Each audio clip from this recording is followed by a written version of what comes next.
And but now I find, for me personally, I find it better to just cut down the food, and you have to lose a. Luther Vandross remains one of the most unmistakable voices in R&B, a singer whose velvet-smooth tone, emotional warmth, and technical precision set him apart for decades.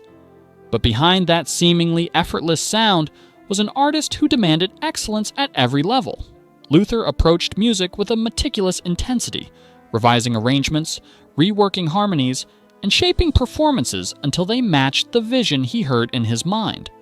This perfectionism wasn't rooted in ego.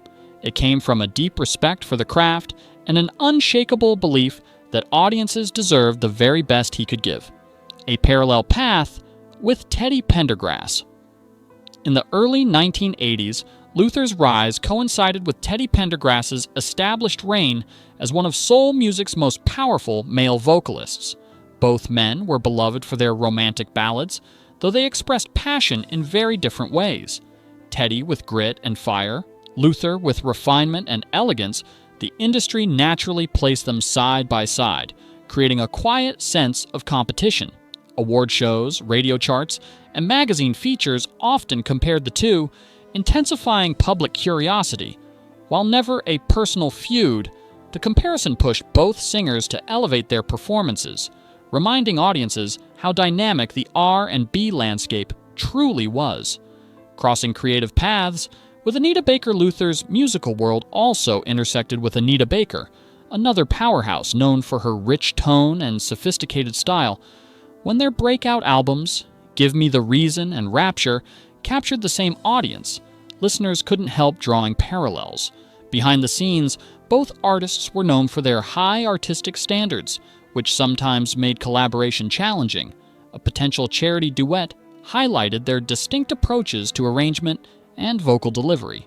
Yet even when their creative rhythms didn't perfectly align, their mutual respect remained evident. They were two artists fiercely committed to quality, each mastering a different shade of the same elegant musical palette. Duet Dreams and Peabo Bryson. During the mid-1980s, Luther and Peabo Bryson found themselves navigating the same demand for grand, romantic duets, especially for major film soundtracks. As opportunities arose, so did natural professional overlap. Each possessed a voice made for sweeping love songs and emotional storytelling. Their ambitions occasionally collided simply because they operated in the same space, chasing the same big musical moments. But rather than overshadow each other, they helped define an era in which male vocal duets became essential to R&B and pop soundtracks. Jeffrey Osborne, Freddie Jackson, and a new wave of balladeers.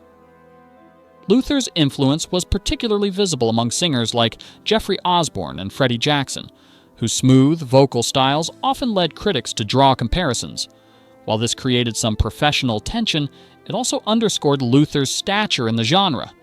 His vocal precision and mastery of arrangement set the bar, inspiring fellow balladeers to refine their own artistry.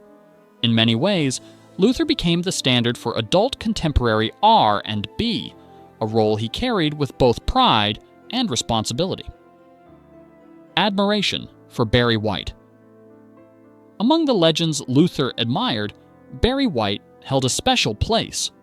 The comparisons between them were less about rivalry and more about legacy. Each approached romance differently, Barry with deep, resonant sensuality, and Luther with polished emotional clarity. Together, they helped shape the blueprint for what sophisticated soul music could be,